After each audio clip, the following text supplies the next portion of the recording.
Okay, let's dive right into this because this past weekend in the NBA was, well, it was an absolute whirlwind. I mean, we saw a team that's supposed to be a contender get just completely humbled on their own home floor. And at the same time, we got to see the debut of a brand new, potentially conference-shaking duo. There is so much to break down, so let's just get to it. You know, sometimes there's just no other way to say it. And that is exactly how one analyst put it when describing what the New York Knicks did to the Boston Celtics. And this was in Boston, mind you. This wasn't just a loss. This was a statement that definitely sent some ripples across the entire league. And this really tells you everything you need to know about how dominant the Knicks were. We're talking about the Celtics, right? A powerhouse in the East. And they had their single worst offensive game of the whole season. They didn't just lose, they were completely and totally shut down. Now, what's really interesting about this slide are the details behind these numbers. Yeah, season lows across the board, that's bad enough. But that three-point percentage, that is staggering. And listen, it wasn't just bad luck. The Celtics shot 3 for 22 on open threes. Open! The Knicks defense made one of the best offenses in the league look completely lost out there.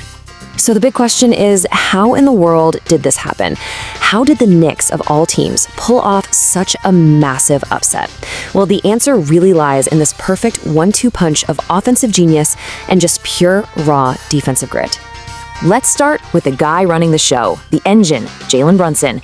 He was absolutely sensational. The slide says it all. He's a master of the mid-range shot. He actually makes the 7th most in the entire league.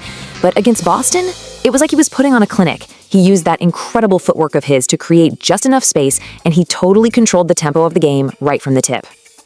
And check out this number, 17. That's how many points Jalen Brunson scored within the first 10 seconds of the shot clock. So think about what that means. This was not a passive offense. He was aggressive, he was pushing the pace, and he was relentlessly attacking before Boston's defense could even get its feet set. That right there is how you set the tone for an upset. And then you have the defensive spark.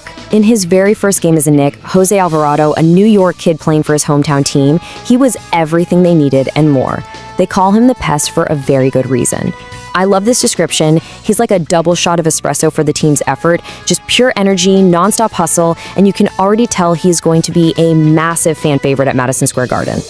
And this right here, this is his signature move. People call it grand theft. It's incredible to watch. He anticipates the play, he kind of hides in the ball handler's blind spot, and just as they turn, bam! He uses their own momentum against them to get this perfect back tap for an easy layup. It's so smart, it's so chaotic, and it can completely change the energy of an entire game in a split second. All right, so let's shift gears now. Let's go from New York down to Cleveland, because while the Knicks were busy shocking the Celtics, another huge story was unfolding. James Harden, the Beard, made his much-anticipated debut for the Cleveland Cavaliers. And you know what? Right out of the gate, he looked fantastic. A really solid 23 points and 8 assists. But honestly, forget the numbers for a second. The vibe was just different. He looked focused, he looked engaged, and he looked ready to go right from the jump. A really, really promising start. But the real story here wasn't just about Harden's individual game. No, it was the immediate, explosive chemistry he had with the Cavaliers' superstar, Donovan Mitchell. This wasn't one of those awkward feeling each other out periods. These two just clicked instantly. And get a load of this, because this slide shows something truly insane.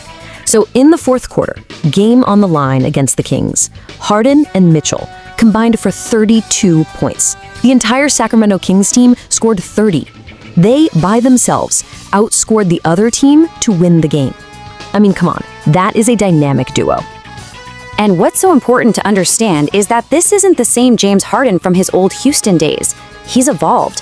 He's become what they call a table setter, this master facilitator. His whole game is about elevating everyone around him. And if you need proof, just look at their center, Jarrett Allen. He shot an incredibly efficient 11 for 12 from the field, basically just feasting on all the easy looks Harden was creating for him. So all of this, as you can imagine, has kicked off this massive debate all across the league. Did the Cavaliers just make a move that truly, legitimately shakes up the entire Eastern Conference playoff picture? It's really the big question everyone is asking right now. Does adding James Harden take Cleveland from just a good team to a real live championship contender? And, well, the opinions are pretty split. On one side, you've got the cautiously optimistic take. The fit looks great, they are clearly a better team. But, like this analyst says, are we ready to crown them the new favorites to come out of the East? That's a big to be determined. It's still really early. And then you've got this, a little bit of rivalry drama, which is always fun. That's a direct quote from Daryl Morey, Harden's former GM, basically saying that no team, including the Cavs, made a move that really changes the landscape. There's a little bit of pettiness there that just makes this whole thing even more fascinating to watch. But you know what? Amidst all this debate about the Knicks and the Cavs, we absolutely cannot forget about the team that started this whole conversation.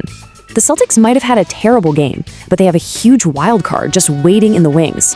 Their superstar, Jayson Tatum, we're talking a top 5 player in this league, has started playing 5-on-5 again. His return changes absolutely everything. Which, of course, leaves us with the ultimate question as we head into the next week. After a weekend that saw a surging Knicks team expose some serious flaws and a reloaded Cavs team emerge as a brand new threat, have the Boston Celtics, the team we all thought were the favorites, have they lost their grip on the East? It sure seems like the top of the conference just got a whole lot more crowded.